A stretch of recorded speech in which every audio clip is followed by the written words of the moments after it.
오늘은 설명문과 논설문에 대한 설명을 진행하도록 하겠습니다. 먼저 설명문입니다. 설명문은 설명을 하는 글이란 뜻으로 어떤 대상에 대한 지식이나 정보를 알기 쉽게 풀이해서 독자를 이해시키는 객관적인 글입니다. 그렇기 때문에 설명문은 목적은 정보 전달에 있다라고 보시면 되겠습니다. 설명하고자 하는 대상, 설명하고자 하는 요소를 파악하면서 읽어야 하고 설명하는 내용의 객관성과 신뢰성을 판단하면서 읽어야 됩니다. 그리고 배경 지식을 활용해서 이어질 내용을 예측하며 읽는 것도 중요합니다. 마지막으로 지시어나 접속어, 그러니까 그러나, 하지만, 첫째로, 둘째로 같은 표현들에 유의하면서 글의 흐름에 따라서 중심 내용을 정리하면서 읽는 습관을 길러야 합니다. 자, 여기서 객관적이라는 말의 반대말은 주관적이다 라고 얘기를 할 수가 있는데, 자, 커피는 액체이다 라는 표현은 객관적 사실을 설명하고 있기 때문에 객관성을 지닌 문장이고, 그 다음에 커피는 맛있다 라는 문장은 개인의 의견이 들어가 있기 때문에 주관적이다 라고 정리할 수가 있습니다. 자, 다음으로 설명문의 구조에 대해서 한번 살펴보겠습니다. 설명문은 처음, 가운데, 끝 이렇게 3단 구성을 가지는 것이 보통 일반적인 특성인데, 처음에는 독자의 관심을 유도하는 내용을 포함하고 있거나 글을 쓴 동기 및 목적을 제시하고 설명한 대상을 소개하는 역할을 담당하고 있습니다. 그리고 가운데 부분에서는 다양한 설명 방법들을 사용하여서 내용을 전개하고 대상에 대한 구체적 사실이나 정보를 제시하는 역할을 담당합니다. 마지막으로 끝에서는 본문에 설명했던 내용을 요약 정리하며 앞으로의 과제 및 독자에 대한 당부 부탁을 제시하면서 글을 마무리 짓는 것이 특징입니다. 자, 다음으로 설명문에서 주로 사용되는 설명 방법에 대해서 설명을 해보도록 하겠습니다. 자, 먼저 비교와 대조를 우선적으로 살펴보도록 하겠습니다. 비교는 둘 이상의 대상을 견주어서 서로 간의 공통점을 밝혀서 설명하는 방식이고, 대조는 둘 이상의 대상을 견주어서 서로 간의 차이점을 밝혀서 설명하는 방식입니다. 그래서 비교는 공통점, 대조는 차이점 정도로 이해를 하시면 될 것 같습니다.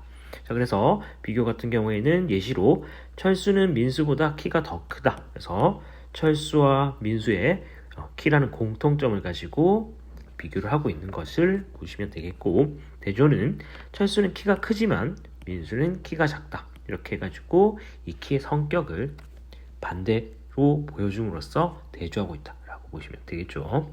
자, 그 다음에 구분, 분류, 분석 세 가지를 한번 살펴보도록 하겠습니다. 먼저 구분은 하나의 집단을 여러 소집단으로 갈라서 설명하는 방식이고, 분류는 기준을 세워서 하나의 개별 체제를 종류별로 묶어서 설명하는 방식입니다. 여기서 분류라는 건 기준을 세워서 설명한다, 묶는다 라는 걸 기억을 꼭 해두시면 좋을 것 같습니다. 다음으로 분석은 하나의 대상을 몇 개의 부분이나 구성 요소로 나누어서 설명하는 방식을 이야기합니다. 그래서 분석은 하나의 대상을 나눈다 정도로 이해를 하면 좋을 것 같습니다. 자, 그래서 구분의 예시는 척추동물은 어류, 양서류, 파충류, 조류, 포유류로 구분된다. 이런 예들을 확인할 수가 있겠고, 분류는 연어, 참치, 붕어, 잉어 등의 생물은 어류에 속한다. 이렇게 나누어 볼 수가 있겠네요. 그래서 이 척추동물은 어류, 양서류, 파충류, 조류의 상위 등급의 단어이고, 이 어류, 양서류 친구 같은 경우에는 하위 등급의 단어입니다. 그래서 구분은 상위 등급에서 하위 등급을 설명할 때 주로 사용되고, 분류는 연어, 참치, 붕어, 잉어 이런 생물들은 하위 등급의 단어들이고, 어류는 그에 반해서 상위 등급을 나타내는 말입니다. 자, 마지막으로 분석에 대해서 살펴보도록 하겠습니다. 하나의 대상을 몇 개의 부분이나 구성도조로 나누어 설명하는 것인데, 예시로는 컴퓨터는 모니터, 키보드, 본체, 스피커, 마우스, 프린트 등으로 구성되어 있다 라고 볼 수가 있습니다. 그래서 하나의 대상을 구성 요소들로 나누어 설명하고 있는 거죠. 자, 다음으로 예시입니다. 예시는 구체적인 예를 들어서 설명하는 방식으로 그 예는 포유류에는 사자, 말, 원숭이, 강아지, 사람 등이 있다 같은 표현들을 살펴볼 수가 있겠습니다. 자, 이와 비슷한 것이 열거라는 설명 방식이 있는데, 열거는 여러 가지 사실이나 내용을 늘어뜨려서 설명하는 친구라고 이해를 하시면 되겠고, 예시와 거의 차이점이 없습니다. 정의는 대상의 본질, 개념의 뜻을 밝히며 설명하는 방식으로, 양서류는 척삭동물의 한 종류로 어류와 파충류의 중간 위치에 해당한다고 볼 수 있다. 그래서 이 양서류의 정의를 뜻을 설명하고 있는 거죠. 그 다음으로 인간은 원인과 결과의 줄임말로서 원인과 결과를 중심으로 설명하는 방식입니다. 어제 게임을 하느라 숙제를 다 하지 못했다. 그래서 오늘 선생님께 혼이 났다. 그러니까 앞부분의 문장이 원인인 거고 뒤의 문장이 결과다라고 볼 수가 있겠죠. 자, 그 다음 과정이라는 건 일의 순서나 진행 과정에 따라서 설명하는 방식으로 이라고 보시면 되겠고, 인용은 남의 말이나 글을 끌어와서 설명하는 방식으로 이해를 하시면 될 것 같습니다. 자, 다음으로 논설문에 대해서 살펴보도록 하겠습니다. 자, 논설문은 주장하는 글로서 글쓴이의 주장이나 의견을 논리적으로 전개해서 독자를 설득할 목적으로 쓴 글입니다. 그렇기 때문에 주관적이고 논리적인 성격을 갖는 것이 특징입니다. 자, 논설문을 읽을 때는 다음 4가지를 주목하면서 읽어야 되는데, 자, 첫째, 논지에 대한 주장과 그에 대한 근거를 파악하면서 읽어야 합니다. 둘째, 글에 대한 논증 방식을 파악하고 타당성을 판단하면서 읽어야 합니다. 세 번째, 글쓴이의 주장이 합리적이고 실현 가능한지 비판적으로 판단하며 읽어야 합니다. 마지막 4번째, 주장을 뒷받침하는 근거가 객관적이고 신빙성 있는지를 판단하면서 읽어야 합니다. 자, 그래서 4가지에서는 주장과 근거를 살펴야 한다. 타당성을 판단하면서 읽어야 한다. 비판적으로 읽어야 한다. 객관적으로 신빙성이 있는지를 판단하면서 읽어야 한다. 이렇게 4가지를 정리하시면 될 것 같습니다. 다음으로 논설문의 구조에 대해서 한번 살펴보도록 하겠습니다. 자, 논설문도 설명문과 마찬가지로 3단 구성을 가지고 있는데 각각을 나타내는 용어들이 조금 다릅니다.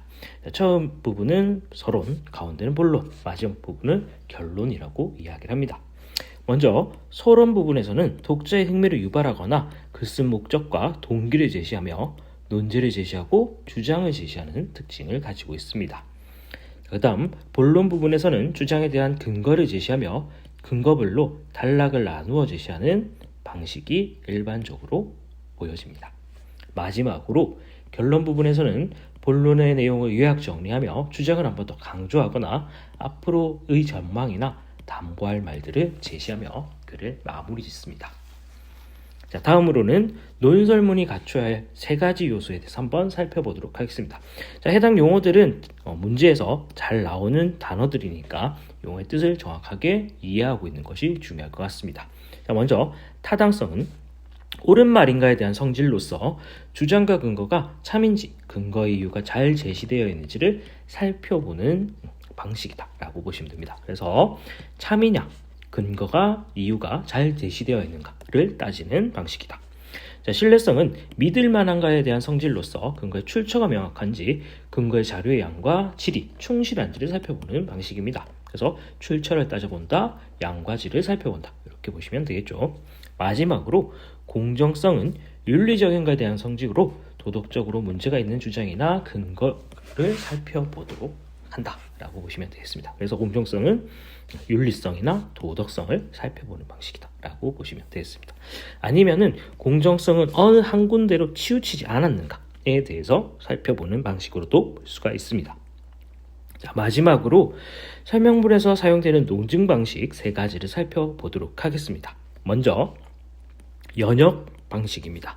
연역은 일반적인 원리를 통해서 개별적이고 구체적인 사례가 참 거짓 여부를 판단하는 논증 방식입니다. 그래서 일반적인 원리라는 건 구체적 사례들을 포괄하는 넓은 범위를 얘기하는 거고, 그 넓은 범위에 포함되는 개별적이고 구체적인 사례들을 살펴본다라고 보시면 되겠습니다. 큰 거에서 작은 거로 간다라고 이해를 하시면 좋을 것 같습니다. 자, 예시를 살펴보도록 하겠습니다. 자, 모든 사람은 늙는다. 우리도 사람이다. 고로 우리도 언젠가는 늙을 것이다. 그래서 모든 사람은 늙는다라는 큰 범위에서 우리도 사람이다 라는 좁은 범위로 넘어가게 되고, 이 둘과의 관계를 통해서 우리도 늙게 된다라는 결론에 도달하게 되는 거죠. 그래서 제일 처음에 가장 큰 부분을 대전제, 그 다음에 구체적 사례들을 소전제, 그리고 대전제와 소전제를 엮어서 하나의 결론을 도출해 놓는 방식입니다.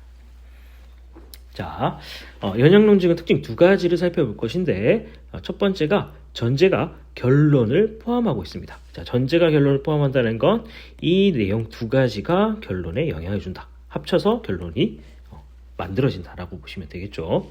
그래서 따라서 전제가 참이면 결론도 참이고, 전제가 거짓이면 결론도 거짓인 특성을 가지게 됩니다. 그 다음 구체적 사실을 밝힐 때 주로 사용되는 것이 연역론증이다라고 보시면 됩니다. 자, 그 다음 두 번째 귀납론증입니다. 귀납론증은 구체적 사례들을 근거로 일반적 원리를 이끌어내는 논증 방식으로서 예를 한번 살펴보도록 하겠습니다. 소크라테스 죽었다, 이순신도 죽었다, 애덤 스미스도 죽었다, 아인슈타인도 죽었다.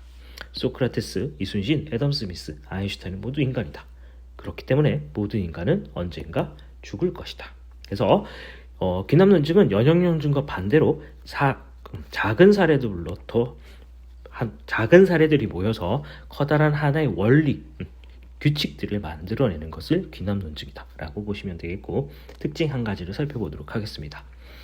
사례가 모두 참이더라도 결론이 거짓일 수 있다.